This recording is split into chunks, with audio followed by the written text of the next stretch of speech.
मेरे चाचा चाची को खुश ना कर पाते थे तो चाची मुझे इशारे करके कमरे में बुलाती।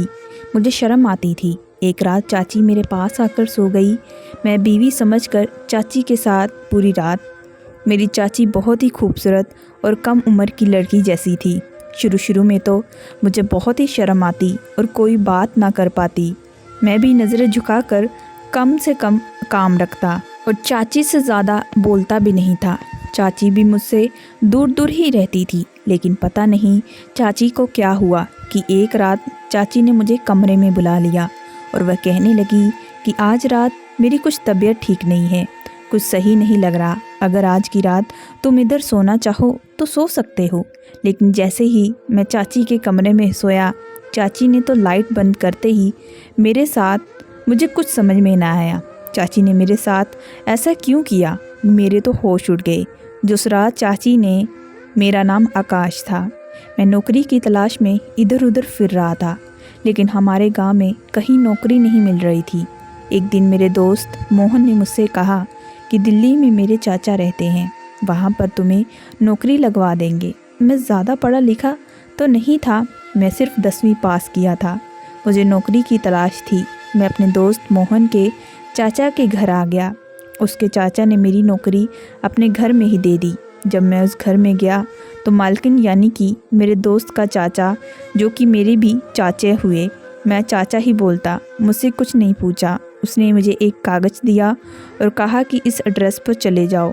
जो एड्रेस मुझे चाचा ने दिया था वह किसी डॉक्टर का था और कहने लगा कि यह डॉक्टर मेरा दोस्त है, वह तुम्हारे कुछ टेस्ट कर देगा। अगर वह टेस्ट ठीक निकले तो मैं तुम्हें नौकरी दे दूँगा, वरना नहीं। चाचा की बात सुनकर मैं हैरान हो रह गया। चाचा मेरे कैसे टेस्ट कर रहे थे? मुझे घबराहट सी होने लगी। ये कैसी नौकरी थी जो टेस्ट ठीक निकलने पर मुझे मिल जाएगी? मैं बहुत परेशान होने लगा, पर क्या कर सकता था। इस वक्त मुझे नौकरी की बहुत ही सख्त ज़रूरत थी, इसलिए मैं मालिक यानी कि चाचा की दिए हुए एड्रेस पर चला गया। डॉक्टर ने मुझे कुछ टेस्ट लिए और कुछ देर बाद रिपोर्ट आई तो वह मुझे दे दी। मैं घर आकर वह रिपोर्ट चाचा को दिखाई तो वह बड़े ही अजीब अंदाज में मुस्कुराने लगे और कहने लगे, बहुत ही बढ़िया, देखने में तुम बहुत ही अच्छे हो, शक्ल भी तुम्हारी ठीक ठाक है, रिपोर्ट भी सही है, तो तुम्हारी नौकरी पक्की हो गई। तुम कल से काम पर आ जाना। मुझे यकीन नहीं आ रहा था, इतने बड़े आदमी ने इतनी आसानी से मुझे नौकरी पर भी रख लिया था, वह भी उन रिपोर्ट के सही आने पर। मैं बार बार इन्हीं सोचों में बहुत ज़्यादा गुम था। पता नहीं डॉक्टरी रिपोर्ट में क्या था। रिपोर्ट इंग्लिश में लिखी हुई थी और मुझ जैसे 10वीं पास इंसान के लिए यह चीज़ समझना आसान नहीं था। घर आकर यह बात मैंने अपनी बीवी से कही तो वह कहने लगी कि आप तो फालतू में इतना सोचते हो, यह अमीर लोगों के चोचले होते हैं, यह अमीर लोग बड़े ही बहमी होते हैं। यह हम जैसे गरीबों को नौकरी पर रखने से पहले टेस्ट करवाना चाहते हैं कि हमें कोई बड़ी बीमारी तो नहीं। उन्हें लगता है कि नौकरों की ये बीमारी कहीं उनको न लग जाए। मेरी बीवी की बात भी ठीक थी, इसलिए मैं बेफिक्र हो गया। मुझे नौकरी चाहिए थी जो मुझे आसानी से मिल गई थी। अगले दिन से मैं काम पर लग गया। मेरी चाची बहुत ही खूबसूरत औरत थी। मैं जब उसे पहली बार देखा तो मैंने दिल में सोचा कि काश मेरी बीवी होती, मगर मैं उसका मामूली सा नौकर था। रुपए पैसे की कमी ना थी।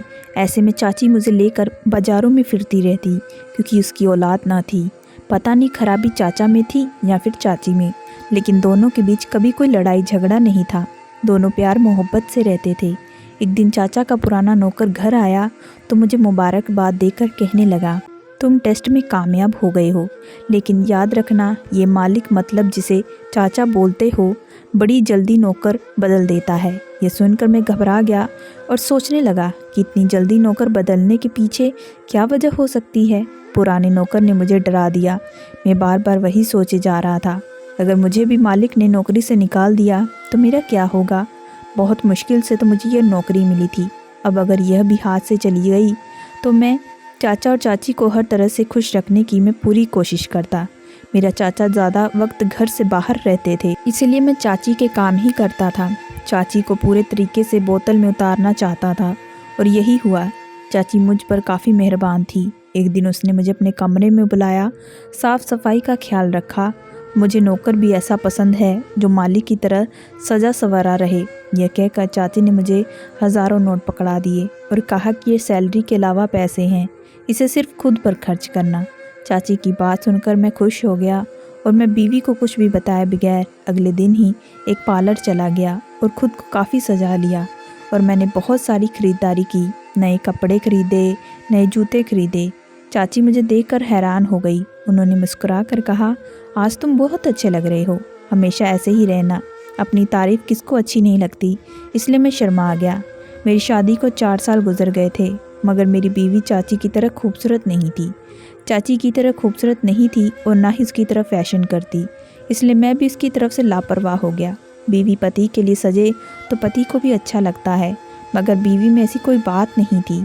शादी के दूसरे साल हमारे बेटा हुआ, लेकिन 4-5 महीने के बाद उसे निमोनिया हो गया और वह मर गया। तब से मेरी बीवी उसके गम में हर वक्त रोती है, मगर मैं मर्द था, मेरी कुछ ज़रूरतें थी। मैं चाहता था कि हमारा एक और बच्चा हो, मगर मेरी बीवी डर गई थी। बच्चों के नाम पर वह चीखने चिल्लाने लगती।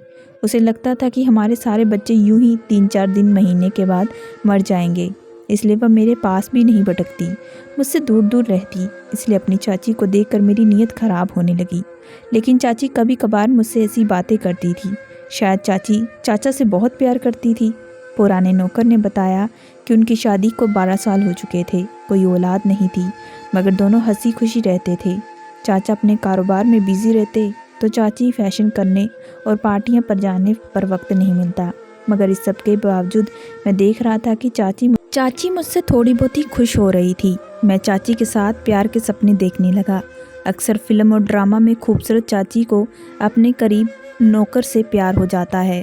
इसी तरह से मैं भी अपने दिल में अंदर ही अंदर ख्वाब सजाने लगा, चाची से प्यार करने लगा और दिन रात बस यही ख्वाब देखता, यही सोचता रहता कि चाची मेरे पास आए और कहे कि मैं भी तुमसे प्यार करने लगी हूँ। एक रात मैं सो रहा था, जैसे ही मैंने करवट ली तो मुझे नींद में ऐसा लगा जैसे बिस्तर में मेरे साथ मेरी बीवी नहीं बल्कि चाची हो। यह जिस्म बिल्कुल चाची के जिस्म की तरह खूबसूरत और भरा भरा था। मेरी चाची भरे हुए जिस्म की थी। मेरी बीवी ने तो अपने बेटे के गम में खुद को हड्डियों का ढांचा बना लिया, लेकिन चाची मुझ जैसे गरीब नौकर के बिस्तर पर कैसे हो सकती थी। यह ख्याल आने पर मैं शर्मिंदा हो गया और उसे अपना वहम समझ लिया। लेकिन जो भी था, आजकल चाची मेरी तरफ देखकर धीरे से मुस्कुरा देती। वह बार बार मुझे अपने कमरे में किसी न किसी काम से बुला लेती, मुझे अपने सामने से हटने ना देती। मुझे यह देखकर बिना वजह मुस्कुराती रहती। पता नहीं यह मुस्कुराहट किस लिए थी, लेकिन मैं चाची से कुछ भी नहीं पूछ सका। मैं नौकर था और मुझे इस नौकर की ज़रूरत थी, इसलिए मैं अभी चुप ही रहता। चाची जिस काम के लिए मुझे कमरे में बुलाती, मैं फ़ौरन वह कर देता ताकि चाची को कोई शिकायत का मौका ना मिले और चाची चाचा से मेरी तारीफ़ कर और मुझे इस नौकरी से ना निकाले। मैं पूरी ईमानदारी से अपना काम कर रहा था। फिर एक दिन चाची की तबीयत अचानक ख़राब हो गई। मैं चाची को अस्पताल ले गया और चाचा को कॉल कर दी। पता नहीं उसके बाद क्या हुआ। चाचा चाची अस्पताल से बाहर निकले तो बड़े मुस्कुरा रहे थे। अगले दिन मुझे नौकरानी ने बताया कि चाची प्रेग्नेंट है। इस दिन चाचा ने हम सबको मिठाई खिलाई और पैसे दिए। यह देखकर मैं खुश हो गया, मगर ये मेरी आखिरी खुशी थी। इस दिन के बाद चाची ने मुझे आंख उठाकर ना देखा। मैं जिधर से गुजरा चाची ने नज़रें नीची कर ली, जैसे पता नहीं उन्होंने क्या गलत कर दिया हो। उनके ज़्यादातर काम नौकरानी कर देती। अब चाची ने बाहर जाना भी कम कर दिया, इसलिए मुलाकात चाची से नहीं हो पाती। कुछ दिन तो मेरा मूड ख़राब रहा। मैं चाची को देखने का आदी हो गया था, मगर पता नहीं कब से मैं चाची के बारे में इतना सोचने लगा। शायद मुझे चाची से प्यार हो गया, पर मैं नौकर था, मुझे नौकरी करनी थी, इसलिए मैं अपने काम पर ध्यान देने लगा। दिन गुजरते गए और आखिर वह दिन भी आ गया जब चाची एक बच्चे को जन्म देने वाली थी। मगर चाचा अब पहले जैसे खुश नहीं रहते, वह हर वक्त परेशान रहने लगे। मुझे समझ में नहीं आ रहा था कि चाचा को अपने पहले बच्चे की खुशी क्यों नहीं थी। जब मैं पहली बार बाप बना तब मैं हवाओं में उड़ रहा था, मगर चाचा परेशान थे, जैसे बच्चा नहीं बल्कि उनके घर में कोई बड़ी तबाही आने वाली थी। चाचा ने मुझे एक रात अपने कमरे में बुलाया और कहा, ये पोटली अपने पास रखो और आज रात मेरी बीवी एक बच्चे को जन्म देगी, तो हम उसकी जगह ये पोटली रख देना और इस बच्चे को चुपके से उठा कर ले जाना और दूसरी किसी नदी में फेंक देना। मैंने चाचा से कभी कोई सवाल नहीं किया, इसलिए आज भी मैंने चाचा से ये सवाल नहीं पूछा कि आपने जिस बच्चे के लिए पूरे 12 साल इंतज़ार किया, इसे क्यों मारना चाहते हैं। लिहाजा मैंने उनके हुक्म पर सर हिला दिया था। पर मैं बार बार यही सोचता रहा कि चाचा अपने बच्चे को क्यों मारना चाहते हैं। मेरा दिल गवारा नहीं कर रहा था। मैं किसी नन्ही सी जान की जान नहीं ले सकता था। मैं परेशान था कि मैं क्या करूं। रात हुई तो चाची ने एक बच्चे को जन्म दे दिया। चाचा को जल्दी, इसलिए वह इसी रात चाची को अस्पताल से घर ले आए थे और मुझसे कहा कि तुम वैसा ही करो जैसा मैंने हुक्म दिया है। जब चाची ने बच्ची को जन्म दिया, मैं चुपके से उनके कमरे में गया। चाची ने आंखें बंद की हुई थी। मैंने उन्हें गौर से देखा। अब भी चाची खूबसूरत ही थी। खूबसूरत चेहरा। मेरा दिल किया कि मैं चाची के चेहरे को हाथ लगाऊं, उन्हें छूकर महसूस करूं, मगर मुझे अपनी औकात याद आ गई। मैं नौकर था और मुझे अपना चाचा का कहना मानना था, क्योंकि वह मुझे इसी काम के पैसे देते थे। मैं चुपके से चाची के पास गया और चाचा की दी हुई पोटली रखकर बच्चा उठा लिया, मगर चाची जाग गई। वो मुझे देखकर मुस्कुरा दी, वैसे ही जैसे वह मुझसे पहले मुस्कुरा कर देखती थी। मैंने बच्चे को बाहों में छुपा लिया। चाची ने बच्चे को मेरी बाहों में देख लिया। तभी वह कहने लगी, तुम इसे मारना चाहते हो। मैं खामोश हो गया। चाची ने फिर मुझसे पूछा, तुम यह सब अपने चाचा के कहने पर कर रहे हो क्या? मैं अपना सर हिला दिया। चाची ने मेरी तरफ देखा और यह कहकर, वह आदमी जालिम है। मैं भी तुम्हारे बिस्तर में इसके कहने पर गई थी, मगर अब ये आदमी मुकर गया है। अब इसे ये बच्चा नहीं चाहिए। अपना नाम सुनकर मैं चौंक गया। मेरे बिस्तर में और आप? आज मैं हैरानी से देखकर चाची ने कहा कि तुम्हारा चाचा इस बच्चे को इसलिए मारना चाहता है क्योंकि वह उस समय बच्चे का बाप नहीं है। लेकिन तुम क्यों मारना चाहते हो? तुम तो इस बच्चे के बाप हो। यह सुनकर मैं हक्का बक्का रह गया। मैं मामूली नौकर इस बच्चे को बाप कैसे हो सकता है? मैंने चाची से कहा कि आप झूठ क्यों बोल रही है? आप अपने बच्चे को बचाना चाहती हैं, इसलिए आपने मुझे इस बच्चे का बाप बना दिया ताकि इसे मैं जिंदा छोड़ दूं। मामूली सा नौकर हूँ, मैं तो आपको कभी छुआ तक नहीं।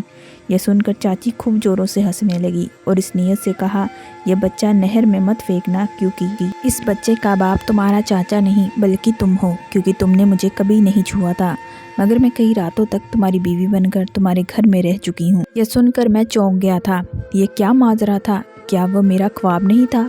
जब मुझे बिस्तर में यूं लगता था कि जैसे मेरे साथ मेरी बीवी नहीं बल्कि चाची थी। मैं सोफे पर बैठ गया। मेरे पास यकीन करने के सिवा कोई रास्ता नहीं था, लेकिन मैं हैरान था कि इतनी खूबसूरत मालकिन जो चाची कहता, वो मेरे साथ ये सब करने की क्या ज़रूरत थी। यही बात मेरी चाची से पूछा तो कहने लगी, मैं खूबसूरत थी मगर गरीब घर में जन्म लिया। मैं तुम्हारे चाचा के रिश्तेदार थी, पैसे कमाने आई शहर, और यहाँ तुम्हारे चाचा से मुलाकात हो गई और मुझे अमीर होने की ख्वाहिश थी। जब तुम्हारा चाचे ने मेरा रिश्ता भेजा तो मैंने फ़ौरन हाँ कर दी, क्योंकि मैं जल्द से जल्द अमीर होना चाहती थी, और मेरे माँ बाप ने भी एकदम हामी भर ली। तुम्हारे चाचा से शादी के बाद मेरी ख्वाहिश तो पूरी हो गई, लेकिन शादी के कुछ समय बाद मुझे पता चला कि तुम्हारे चाचा में बच्चा पैदा करने की हिम्मत नहीं। उसने मेरे कहने पर बहुत इलाज करवाया, मगर कोई भी डॉक्टर उसे अपनी दौलत के बावजूद ये खुशी ना दे सका। मैं माँ बन सकती थी, इसलिए तुम्हारे चाचा ने एक प्लान बनाया। इसे हर हाल में अपनी दौलत का बारिश चाहिए था। इसके लिए वह कुछ भी करने को तैयार था। फिर उसने अपने नौकर के ज़रिए गंदा इरादा बनाया, इसलिए वह हमेशा नौकर रखने से पहले उनके टेस्ट लेता, ताकि वह पहले से जान सके कि वह बाप बन सकता है या नहीं। और वह नौकर के साथ अपनी बीवी को। चाची की बात सुनकर मैं चौंक गया, मगर मैं चुप रहा। चाची मुझे बताने लगी कि इस काम के लिए तुम्हारे चाचा ने कई नौकर रख लिए, लेकिन मुझे कोई पसंद नहीं आया ऐसा जिसे मैं प्यार के काबिल समझूं, इसलिए हमने कई नौकर बदले, तभी जाकर मुझे तुम पसंद आए। तुम वह पहले बंदे हो जो पहली नज़र में मुझे अच्छे लगे। तुम्हारा टेस्ट निकलवाया तो तुम ठीक निकले। मैं चाची की तरफ देखा और पूछा, आप मेरे पास कब आती थी? ये सुनकर चाची हंसी और कहा, तुम्हारे चाचा ने इतना अच्छा प्लान बनाया कि किसी को कोई शक नहीं हुआ, यहाँ तक कि तुम्हें भी इस बात का एहसास नहीं हुआ कि तुम अपनी बीवी के साथ नहीं बल्कि मेरे साथ हो। तब चाचा ने मुझे सारी बात बताई। चाचा चाची को रात के अंधेरे में मेरे कमरे में भेज देते और ख़ुद मेरी बीवी को बेहोश करके दूसरे कमरे में छुपा देता और घर का पहरा देता, ताकि यह बात किसी को पता ना चले। जब तक मैं प्रेग्नेंट ना हुई वह मुझे तुम्हारे पास भेजता रहा और किसी को पता चलने से पहले सुबह धीरे से मुझे घर से वापस ले जाता। कुछ हफ्ते बाद वह अपने प्लान में कामयाब हो गया। क्योंकि डॉक्टर ने मुझे चेकअप के बाद बताया कि मैं माँ बनने वाली हूँ। वह सबको खुशी खुशी बता रहा था कि वह बाप बनने वाला था। मैं चाची की बात सुनकर हैरान और परेशान था। कोई मर्द अपनी बीवी को किसी नौकर के पास कैसे भेज सकता था, कोई इतना कैसे गिर सकता था। मगर मैं ये बात ना चाची से पूछ सकता था और ना ही चाचा से, मगर उन दोनों ने ही मुझे पैसे देकर अपना खिलौना बना लिया। यह बात मुझे अच्छी नहीं लगी, मगर चाची अपनी बातों में बिजी थी। इसे एहसास भी नहीं हुआ कि मैं इस वक्त क्या सोच रहा था। चाची अपनी कहानी सुना रही थी। उसने मुझे बताया, मगर तुम्हारे चाचा का सारा प्लान उस वक्त नाकाब हो गया जब उसने वारिस तो पैदा कर दिया, मगर उसका कारोबार ख़त्म होने लगा। जो पैसे का इसे वारिस चाहिए था वह उसका दोस्त लेकर दूसरे मुल्क फ़रार हो गया और अब वह कह रहा है कि अब उसके पास पैसे नहीं रहे, कारोबार ख़त्म हो गया, लिहाजा ऐसे ही बच्चा नहीं चाहिए था। मगर मैं ये सुनकर चीख पड़ी, मैं तुम्हारी बीवी हूँ, कोई नौकरानी नहीं कि मैं तुम्हारे इशारों पर नाचती रहूँ। पहले तुमने मुझे एक नौकर के पास बच्चा पैदा करने के लिए सुला दिया। दुनिया को यह बात पता चले कि तुम बाप नहीं बन सकते और अब तुम कह रहे हो कि तुम्हें इस बच्चे की ज़रूरत नहीं। लेकिन याद रखो कि मैं तुमसे तलाक ले लूँगी मगर इस बच्चे को नहीं मारूँगी। ये सुनकर वह खामोश हो गया। मुझे यकीन होने लगा कि वह दोबारा ये बात मुझसे नहीं करेगा और इस बच्चे को मनहूस समझने की वजह से इसे अपना नाम देगा और सारी दुनिया के सामने अपना बच्चा रखेगा। मगर आज जब उसने तुम्हें यहाँ इस बच्चे को मारने के लिए भेजा तो मुझे यकीन हो गया कि उसके सीने में दिल नहीं है बल्कि पत्थर है। वह खुदगर्ज आदमी है। चाची की बात सुनकर मैं उठकर खड़ा हुआ और बच्चे को वापस चाची के पास रख दिया। मुझे ये सब नहीं पता था। अगर मुझे पता होता तो मैं सब बिल्कुल नहीं करता, बल्कि ये किसी और का भी बच्चा होता तब भी मैं इसे नदी में ना फेंकता। मैं चलता हूँ। जब चाचा को पता चलेगा कि मैं इस बच्चे को जिंदा छोड़ दिया वो मुझे नौकरी से निकाल देगा। अब मुझे इस बात की परवाह नहीं। आप उसकी माँ हैं, इसकी हिफाजत करना। मैं बाहर जाने लगा। चाची ने मुझे रोक लिया और कहा कि यह तुम्हारा भी बच्चा है, तुम इसके बाप हो, इसलिए इसकी हिफाजत तुम भी बराबर है। यह सुनकर मुस्कुराते हुए कहा कि ये बच्चा मेरा है तो आप भी मेरी बीवी हुई, कि आप भी मेरी पनाह में आएंगी। ये सुनकर चाची मुस्कुराने लगी और उसने कहा, दौलत के लालच ने मुझे अंधा कर दिया था, इसलिए मैंने एक बुरे आदमी से शादी कर ली जिसने अपनी बीवी को अपनी इज्जत बचाने के लिए अपने नौकर के पास भेजा। और जब मैं उसकी इज्जत रख ली मगर उसने मेरे बच्चे की जान लेना चाहिए और कहा कि ये बच्चा ही मनहूस है। उसके आने से पहले उसका कारोबार डूब गया, सारा पैसा ख़त्म होने लगा। उसे अब हमारा बच्चा मनहूस लगने लगा, इसलिए उसने बच्चे को नदी में फेंकने का इरादा बना लिया। लेकिन यह सब जानने के बाद मैं ऐसा आदमी के साथ नहीं रहना चाहती। ये सुनकर मैं चाची की तरफ देखा और कहा, तो क्या आप इस बच्चे की खातिर एक मामूली नौकर के साथ रह लेंगी? यह सुनकर चाची ने कहा कि तुम गरीब जरूर हो मगर तुम्हारा दिल बहुत बड़ा है, इसलिए मैं तुमसे शादी करना चाहती हूँ ताकि हमारा बच्चा जिंदा रहे। फिर चाची ने चाचा से तलाक ले ली और हम इसी घर में हंसी खुशी से रहने लगे, क्योंकि वह घर चाची ने अपने नाम करवा लिया। और जब ये बात मेरी बीवी को पता चली तो मेरी बीवी मुझे छोड़कर अपने मायके हमेशा हमेशा के लिए जाने लगी और मुझे तलाक भी देने लगी। लेकिन चाची ने उसे सारी बात बताई तो मेरी बीवी अपना फ़ैसला बदल ली। मैंने अपनी बीवी को बहुत समझाया तो वह मान गई। यह मैंने मजबूरी में किया है और मैं दोनों बीवियों के साथ बहुत खुश से रहने लगा। यहाँ मैं नौकर बन के आया था, वहीं मैं मालिक बन बैठा। मेरी दोनों बीवियाँ आपस में बहुत खुशी खुशी से रहती थी। दोस्तों, मैं आशा करती हूँ कि आप लोगों को ये कहानी पसंद आई होगी। अगर आप लोगों को ये कहानी पसंद आई है सो प्लीज़ हमारे चैनल को लाइक एंड सब्सक्राइब जरूर करिएगा एंड बेल आइकन का बटन ज़रूर दबाइएगा।